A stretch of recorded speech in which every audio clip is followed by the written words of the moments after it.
High court यानी उच्च न्यायालय।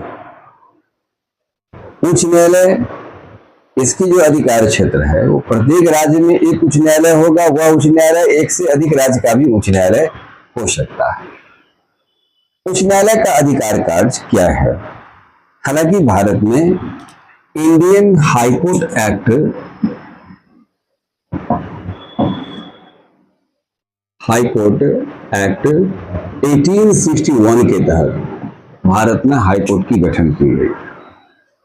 1858 का एक्ट जब बना, सिपाही विद्रोह जब हुआ था, उसके बाद न्यायपालिका के क्षेत्र में कोई ज्यादा अधिक सुधार सरकार द्वारा नहीं किया गया था। तो 1861 में ब्रिटिश सरकार ने एक एक्ट पार्लियामेंट से पास करता है और वहां हाई कोर्ट बनाया गया। जितने भी भारत में आजादी से पहले हाई कोर्ट बना वो इसी इंडियन हाई कोर्ट एक्ट 1861 के तहत बना। यह राज्य में होती है। फिर इसके अधिकार क्षेत्र के भीतर में अब देखते हैं कि 2 या 2 से अधिक राज्य का भी ये हो रहा है। इसका पावर ऑफ राइट क्या है? अब आगे देखिए, प्रारंभिक अधिकार। प्रारंभिक अधिकार इसी 3 हाई कोर्ट को प्राप्त था। वर्तमान में यह सभी हाई कोर्ट को प्रारंभिक क्षेत्राधिकार दे दिया गया। सुप्रीम कोर्ट का प्रारंभिक क्षेत्राधिकार और हाई कोर्ट का प्रारंभिक क्षेत्राधिकार में अंतर है। सुप्रीम कोर्ट पूरे भारतवर्ष को ध्यान में रखकर जजमेंट करता है। जब भारतीय संविधान के अनुच्छेद 131 के तहत इसे आरंभिक या प्रारंभिक अधिकार डील करने का अधिकार है कि एक तरफ भारत सरकार, दूसरा तरफ दो या 2 से अधिक राज्य, या एक तरफ भारत सरकार का कुछ राज्य और दूसरी तरफ 2 या 2 से अधिक राज्य का मामला आएगा तो प्रारंभिक क्षेत्राधिकार में आएगा। लेकिन हाईकोर्ट में अंतर है। हाईकोर्ट में है, पहला बात तो यह है, आरंभिक 3 प्रेसिडेंसी क्षेत्र में इसको दिया गया था, जो 1862 में 3 हाईकोर्ट की गठन की जाती है। कलकत्ता, बंबई, मद्रास, इसके पास ये अधिकार था। इसमें आता है नौकाधिकरण। अब आपको क्वेश्चन दे देता है हाईकोर्ट के अधीन ये किस प्रकार का अधिकार आता है, या प्रारंभिक क्षेत्राधिकार के भीतर क्या क्या अधिकार आता है। तो नौकाधिकरण, वसीयत, तलाक, विवाह कानून, कंपनी कानून, राजस्व, न्यायालय का अपमान, इस सब के सब प्रारंभिक क्षेत्राधिकार के भीतर में आएगा। नौकाधिकरण बात सवाल आता है कि जब आपका एक क्षेत्र होता है और उस क्षेत्र से दूर कई नदियां बहती है और वहां नौका चलती है, तो उस नौका में भी कभी विवाद होती रही जब 2 क्षेत्रों के बीच की संघर्ष रहा। तो नौकाधिकरण, वसीयत, तलाक, विवाह, कंपनी कानून, राजस्व, न्यायालय का अपमान, ये सारी मामला आते हैं। अब कि यदि तलाक किसी को दिया जाता है तो हाईकोर्ट के नजदीक में एक लोअर कोर्ट होता है, एक सिविल कोर्ट होता है। उस सिविल कोर्ट के परिसर से आरंभ होती है। तो यहां पर जाकर के पूरे बिहार में यदि तलाक की बात आएगी तो आपका पटना सिविल कोर्ट में, जो गांधी मैदान के पास में है, वहां पर केस फाइल होगा। अपीलीय अधिकार में आता है कि अपीलीय अधिकार तो वर्ल्ड में सबसे बड़ा अधिकार सुप्रीम कोर्ट को प्राप्त है। इसके तहत दीवानी, सिविल, फौजदारी, क्रिमिनल, ये दोनों मामले आते हैं। और रुपये संपत्ति, धन संपत्ति का मामला आया तो डिस्ट्रिक्ट कोर्ट से यदि आपका फैसला संतोषजनक नहीं है तो उस कोर्ट के एगेंस्ट में आप हाई कोर्ट में आ सकते हैं। अपील अधिकार हुआ। या उच्च न्यायालय जब यह अंतिम रूप से आपको जजमेंट दे दिया, उस कोर्ट के एगेंस्ट में भी आप आ सकते हैं हाई कोर्ट में। या डिस्ट्रिक्ट कोर्ट 7 वर्ष की सजा सुना दिया, 7 वर्ष से अधिक की सजा सुना दिया, तो लगता है कि सजा ज्यादा हो गया तो कोई, या कम हुआ तो कोई वादी प्रतिवादी इस केस को अपील उस कोर्ट के एगेंस्ट में जा सकते हैं। यदि सेशन कोर्ट किसी को फांसी की सजा सुना देता है तो फांसी उसको होगा नहीं, लेकिन उसके बाद उस कोर्ट के एगेंस्ट में मामला लाया जाएगा हाई कोर्ट में। तो ये सारा अधिकार आपका आता है अपील अधिकार का क्षेत्र में। डीएम का भी अदालत होता है।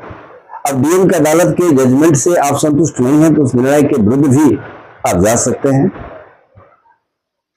हाई कोर्ट में। अब यदि डीएम भू अर्जन संबंधी मामला में जब वो अंतिम जजमेंट दे दिया है और तो जजमेंट के अगेंस्ट में भी आपको जाने का अधिकार बनता है। ये सारा अधिकार अपीलीय अधिकार है कि नीचे से ऊपर की ओर जाएगा। अपीलीय अधिकार में ये सब बात आएगी। 7 वर्ष से अधिक सजा यदि किसी अभियुक्त को दे दिया गया है तो मामला जाएगा। अब मूल अधिकार का संरक्षक, जिस तरह सुप्रीम कोर्ट मूल अधिकार का संरक्षक है वैसे ही हाईकोर्ट भी संरक्षक है। तो अंतिम अधिकार सुप्रीम कोर्ट के पास में है, लेकिन हाईकोर्ट को भी 5 प्रकार की रीट जारी करने का अधिकार है जो अनुच्छेद 32 के भीतर दिया गया है। हाईकोर्ट अनुच्छेद 226 के तहत 5 प्रकार की रीट जारी करती है, जैसे बंदी प्रत्यक्षीकरण, परमादेश, उत्प्रेषण, प्रतिषेध और अधिकार परीक्षा जैसी रीट जारी करती है। प्रादेशिक अधिकारिता, प्रादेशिक अधिकारिता है उस राज्य क्षेत्र के अधीन तो है ही हाईकोर्ट। अब यदि दूसरा भी राज्य यदि उसके अधीन आ जाता है तो वह क्षेत्र, उसका अधिकार उच्च न्यायालय का बढ़ेगा। तो 2 या 2 से अधिक राज्य के बीच में भी एक ही उच्च न्यायालय है। तो राज्य 2 हो, राज्य 3 हो, लेकिन उच्च न्यायालय का अधिकार क्षेत्र बड़ा हो जाता है, 2-3 राज्य को देख सकता है। अधीक्षण का अधिकार, इसको सुपरविजन का अधिकार तो बहुत ज्यादा नहीं है, लेकिन सुपरविजन का अधिकार कुछ मायने में है कि अधीनस्थ न्यायालय का निरीक्षण कर सकता है, क्या मामला चल रहा है, नहीं चल रहा है, वहां लाइब्रेरी है कि नहीं है, वहां पुस्तक है तो किस प्रकार का पुस्तक है, वकील का फीस कितना होना चाहिए, इस सब तमाम मामला में अधीक्षण आप करने का अधिकार, आपको रखने का अधिकार होता है। तो अधीक्षण में आता है अधीनस्थ न्यायालय का निरीक्षण कर सकते हैं, कार्य की क्या और किस रूप में काम कर विवरणी आप मांग सकते हैं। संवैधानिक कोई प्रश्न उपस्थित है उस केस को हाईकोर्ट अपने पास मंगवा सकता है, क्योंकि संवैधानिक प्रश्न को डिस्ट्रिक्ट कोर्ट को डील करने का अधिकार नहीं है। ये डिस्ट्रिक्ट कोर्ट के भीतर मामला आता है तो यह मामला सीधे सीधे हाईकोर्ट आएगा और हाईकोर्ट इस मामला को व्याख्या करने के बाद अपने स्तर से व्याख्या करेगा, फिर उस मामला को सीधे अपीलीय अधिकार में भेज दी जाती है सुप्रीम कोर्ट के पास में। तो सुप्रीम कोर्ट में यह अधीक्षण का अधिकार सुप्रीम कोर्ट को यह अपीलीय अधिकार क्षेत्र में आएगा कि सीधे संवैधानिक मामला सुप्रीम कोर्ट में जाने योग्य बनता है। उसके बाद अभिलेख, पुस्तक निर्देश दे सकता है। विचाराधीन मुकदमे को दूसरे न्यायालय में ट्रांसफर करते हैं। यदि किसी एक अधीनस्थ न्यायालय में मामला डील नहीं हो पाता दूसरे उच्च न्यायालय में ट्रांसफर कर सकते हैं। इस प्रकार से मुकदमे की सुनवाई का आदेश या अधीक्षण करने का अधिकार है, लेकिन अधीक्षण के संदर्भ विशेष अधिकार हाईकोर्ट को प्राप्त नहीं है। प्रशासकीय अधिकार में आता है कि एडमिनिस्ट्रेटिव काम भी आप कर सकते हैं। भारतीय संविधान के अनुच्छेद 229 के अनुसार वह किसी भी व्यवस्था में यानी यह निर्वाचन निम्न न्यायालय से संबंधित नियुक्ति जो इसकी मामला आएगी वह चीफ जस्टिस से परामर्श कर सकता है। अर्थात एक बात, जितनी भी एक्ट 229 कहता है जितनी भी हाईकोर्ट के भीतर कर्मचारी हैं उसकी सेवा शर्त इन सभी का निर्धारण करने का अधिकार चीफ जस्टिस को प्राप्त है। इसलिए वह तमाम व्यवस्था का विधि व्यवस्था को देखने का अधिकार होते हैं, वकील का फीस तय करते हैं और कुछ मामला में राज्यपाल से निर्देश ले सकते हैं। प्रशासकीय न्यायाधिकरण अर्ध न्यायिक अधिकार क्षेत्र उस संस्था को कहा जाता है, अर्ध न्यायिक संस्था माना जाता है। अर्ध न्यायिक संस्था में उस विवाद का निर्णय में राज्य परिवहन प्राधिकरण, क्रिया नियंत्रक, श्रम अधिकारिता, निर्वाचन अधिकारण, भू अर्जन संबंधी ये सभी मामला प्रशासनिक न्यायाधिकरण को डील करने का अधिकार है। तो डील करने में यह अधिकार को सौंप सकता है। यह अधिकार उसको अर्ध न्यायिक अधिकार के रूप में दिया गया है। अब लेखी न्यायालय जिसे 5 लाख की रीट जारी कर दी है राजस्थान 226 के तहत निम्न न्यायालय विचाराधीन मुकदमे को दूसरे उच्च न्यायालय में ट्रांसफर कर सकते हैं, मुकदमे को सुनवाई करवा सकते हैं। महिला अदालत की गठन 23 जनवरी 2012 को भारत में किया गया था। पश्चिम बंगाल के मालदा से शुरुआत हुआ और मोबाइल अदालत 4 अगस्त 2007 को मेवात हरियाणा से शुरुआत हुई और पटना में यह 20 दिसंबर 2020 से यह काम करना शुरुआत किया था। मोबाइल अदालत 2020 से अब बहुत सारे रिकॉर्ड डेटा आपके मोबाइल पर उपलब्ध हो जाते हैं। गवाहों की सूची, गवाहों को अदालत में उपस्थित होने, किसी अभियुक्त को उपस्थित होने या दे सकते हैं। मोबाइल अदालत में हो जाता है कि यदि किसी बड़े बड़े कैदी होते हैं और उनको जेल परिसर में लाने में सरकार की खर्च होती है तो हम आपको